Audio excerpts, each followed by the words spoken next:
Once upon a time, in a quiet village at the edge of a deep forest, lived a girl named Alyona and her little brother, Leo. Alyona was clever and full of ideas, but sometimes she got distracted by fun and forgot her responsibilities. One morning, their mother and father were leaving for the market. "Alyona, take care of your brother while we're gone," her mother said, "and whatever you do, stay close to home." Alyona nodded eagerly, but as soon as her parents left, she spotted a group of friends playing near the river. It won't hurt to play for just a little while, she thought. But while she was gone, a shadow passed over the house. The magic Swan Geese had arrived. Alyona returned just in time to see a flock of large, shimmering white geese soaring through the sky. And in their grasp, her little brother Leo. "No, come back," she cried. But the geese flapped their powerful wings and disappeared into the distant mountains. Alyona's heart pounded. She had been careless, and now her brother was gone. But she wasn't about to give up. She tied her scarf tightly around her head, took a deep breath, and ran toward the forest, determined to bring him home. Alyona ran deep into the woods, her feet crunching over fallen leaves. Soon she came across an old stone stove, its chimney puffing out little clouds of smoke. "Little girl, where are you rushing to in such a hurry?" the stove asked in a warm, crackling voice. Alyona blinked in surprise. "I'm looking for the magic swan geese. They took my brother."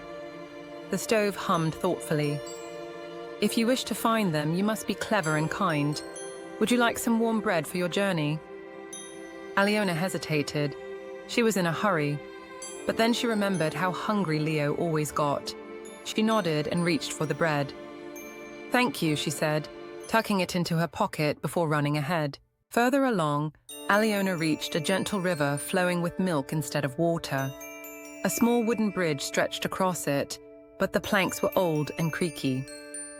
"Little girl," the river gurgled, "if you wish to cross, will you clean my banks?" Alyona sighed. She didn't have time for this, but then she thought of how kindness had helped her before. She knelt down, scooped away some mud, and let the river flow freely again. "Thank you," the river whispered, and the bridge became strong and sturdy beneath her feet. Next, she came upon an old apple tree with golden fruit. Its branches drooped, heavy with apples, and the tree sighed.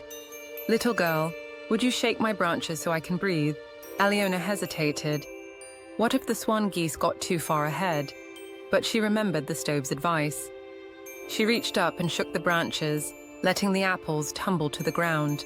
"Thank you," the tree rustled, and a golden apple rolled into her hands. She tucked it into her pocket and hurried on.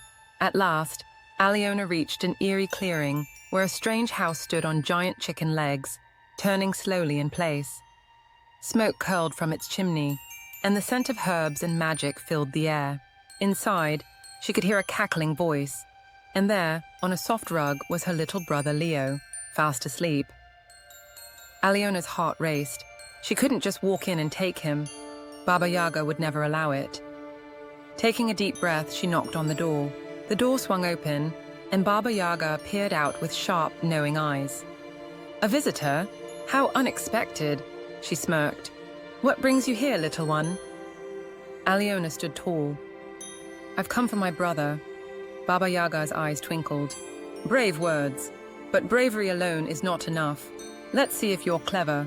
She pointed to a pile of tangled yarn. "Sort this by sundown, or the geese will take you too." Alyona's hand shook. The task seemed impossible. But then, she heard a rustling outside the window. The golden apple burst open with tiny golden ants, quickly sorting the yarn into neat piles. Baba Yaga raised an eyebrow. "Clever girl," she muttered. "Fine. Take your brother before I change my mind." Alyona rushed inside and crouched beside Leo. "Leo, wake up," she whispered, shaking him gently. His eyes fluttered open. "Alyona," he mumbled sleepily. "Shh, let's go home," she whispered, scooping him up. And then they ran. The magic swan geese let out a sharp cry and swooped down from the sky. Alyona ran, carrying Leo in her arms, but the geese were fast. She reached the apple tree. "Help me," she cried. The tree shook its branches, dropping golden apples that distracted the geese as they pecked at the fruit. She reached the river of milk. "Help me," she called. The river swelled up, creating a thick mist, making it impossible for the geese to see.